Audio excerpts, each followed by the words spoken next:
Buenos días. Me llamo Gonzalo Fanjul y soy inmigrante. Y alguno de ustedes por ahí dirá, impostor, salta a la vista que es usted de aquí. De aquí no, pero soy de Asturias. Y de Asturias me llevaron a Madrid. Y de Madrid me fui a vivir al Perú. Y del Perú volví a España. Y después me fui a vivir a los Estados Unidos. Y vuelta a España. Y francamente no sé dónde estaré la próxima semana. Este soy yo. No, este no soy yo. Este no soy yo, lo siento, no aparezco. Pero volví a España. Es decir, que me he estado moviendo durante todo este tiempo. Y no sé si esto encaja muy bien con la idea de lo que ustedes tienen de lo que debería ser un inmigrante. Tal vez si yo les dijese, me han invitado a Alcoy a hacer un TED, Alcoy con todos ustedes. Esto quizás sí, ¿no? Esto encaja. Miren, este señor se está agarrando la cartera. Mi mensaje hoy para todos ustedes es que todos somos inmigrantes, porque todos venimos de alguna parte. Y el hecho de que hayamos cruzado una frontera es una mera casualidad. Y de migrante a migrante, me gustaría hacerles hoy una confesión. Yo quiero ver un mundo sin fronteras. Quiero ver un mundo en el que todo aquel que lo desee o lo necesite tenga la capacidad de salir de su país de origen en busca de seguridad o de prosperidad. Y para lograr eso, necesitamos un sistema migratorio completamente diferente al que tenemos ahora, mucho más abierto y mucho más flexible. Necesitamos un sistema con muchos más inmigrantes.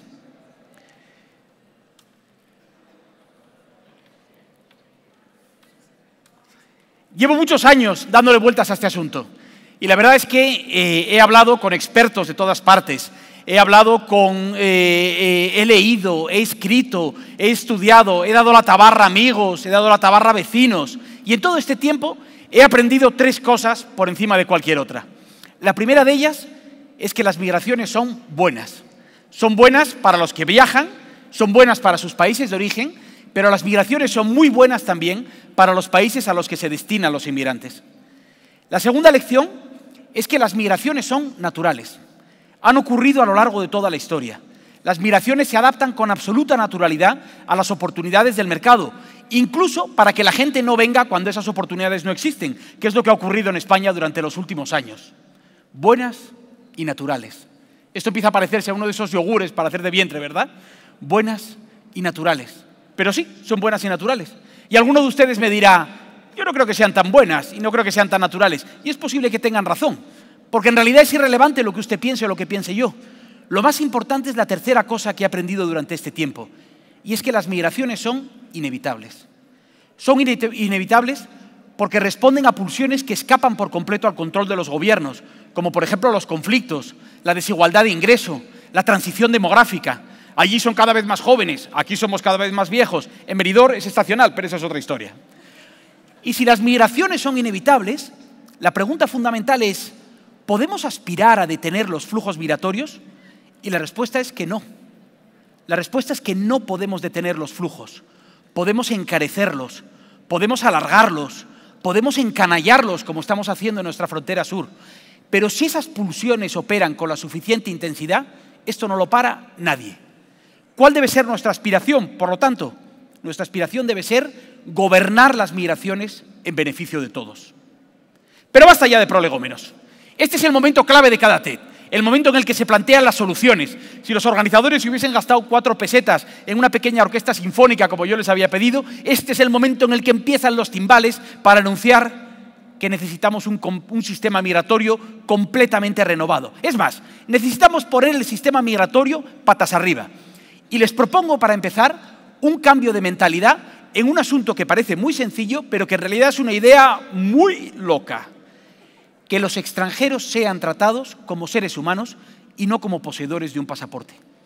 Si somos capaces de aceptar ese punto de partida, entonces podemos desplegar toda la creatividad institucional, política, legal, que nos ha permitido hacer frente a otros desafíos globales. Y en ese sentido me gustaría plantearles hoy 3 ideas. Primera idea, necesitamos un sistema migratorio mucho más abierto, más liberal, menos microgestionado, hiperintervenido por los estados. Llegar a trabajar a nuestros países, a los países de la Unión Europea, Estados Unidos, Australia, cualquier país rico, se ha convertido en una verdadera carrera de obstáculos. y una carrera de obstáculos que a menudo no acaba bien. Los inmigrantes y los empleadores tienen que ponerse de acuerdo a 14.000 kilómetros de distancia por algún mecanismo misterioso y ultramarino y después demostrar que no hay nadie más en toda la Unión Europea que sea capaz de cumplir ese trabajo. Una vez que ha logrado ponerse de acuerdo, el trabajador tiene que ir con su oferta de trabajo a pasar meses, semanas, incluso años en los consulados tratando de obtener un permiso para venir. Y cuando vienen, los trabajadores están sujetos a una empresa, a una provincia determinada, a una cualificación profesional, a un tiempo, a una duración de su contrato. Si cualquiera de esas condiciones cambia o si el trabajador es despedido, se acabó el permiso de trabajo. Francamente, he visto órdenes de alejamiento bastante menos restrictivas que todo esto. La cuestión es que esto no es necesario. No es necesario que impongamos unas condiciones tan estrictas a quienes vienen. Lo que yo propongo es simple, y a lo mejor les parecerá muy loco.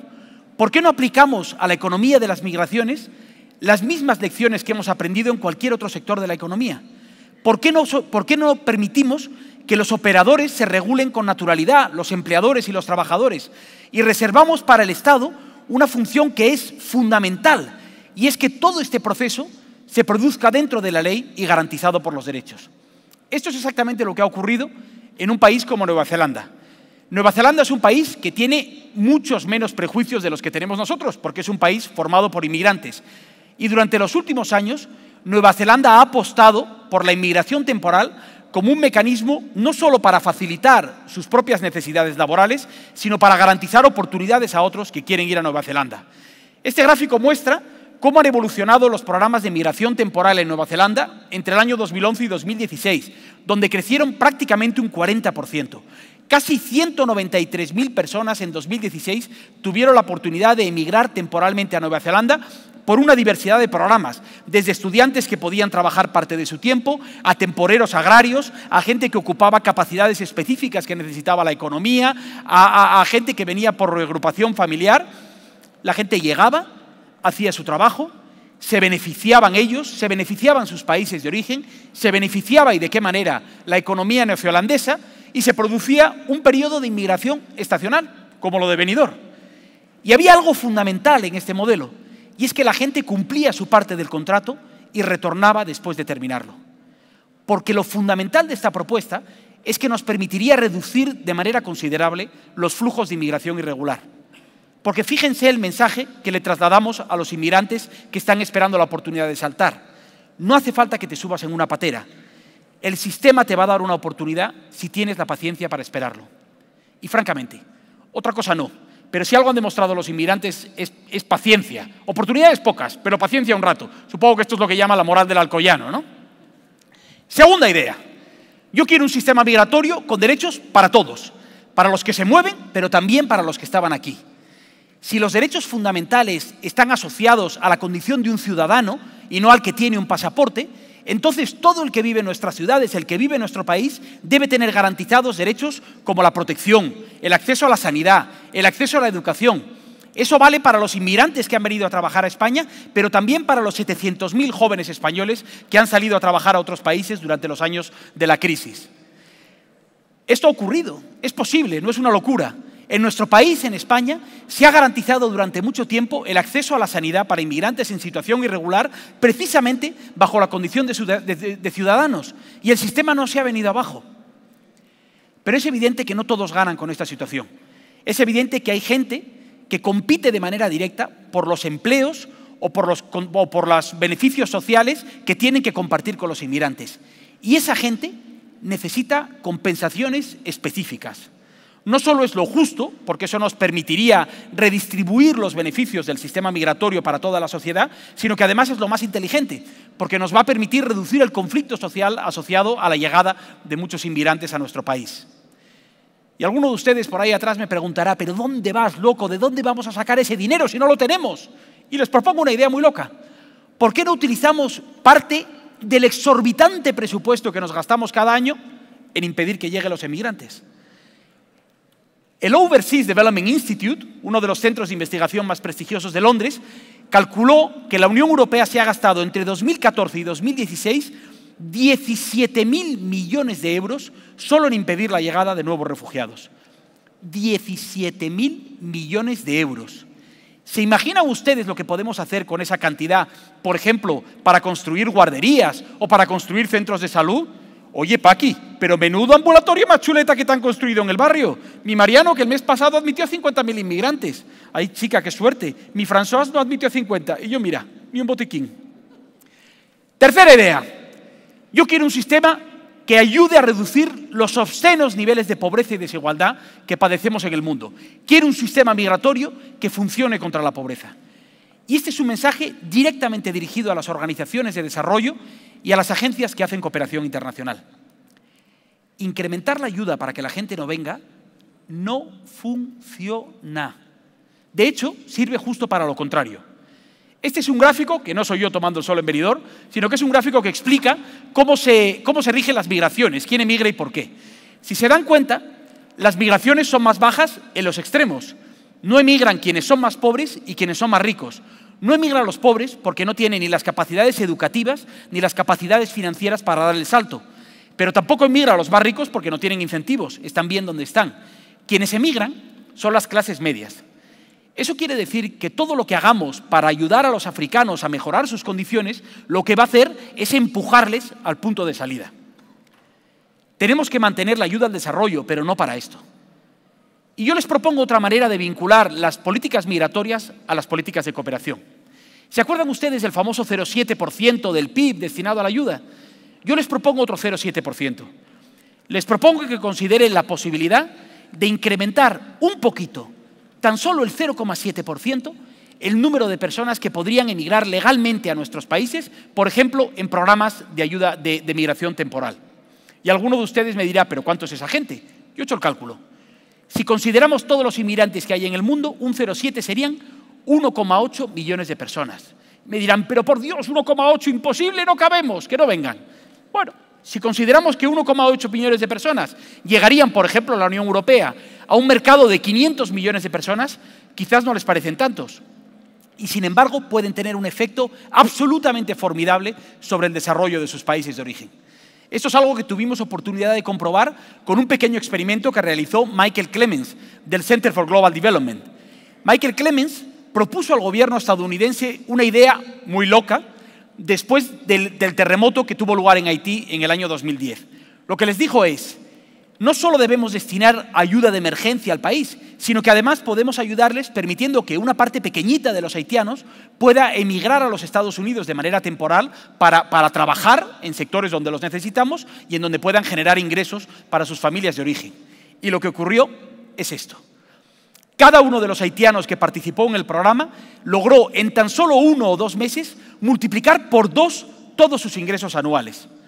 El 85% de lo que generaron fue destinado a sus familias en origen, algunos de los hogares más pobres y más castigados por el terremoto en Haití. Pero lo más fascinante es la tercera parte.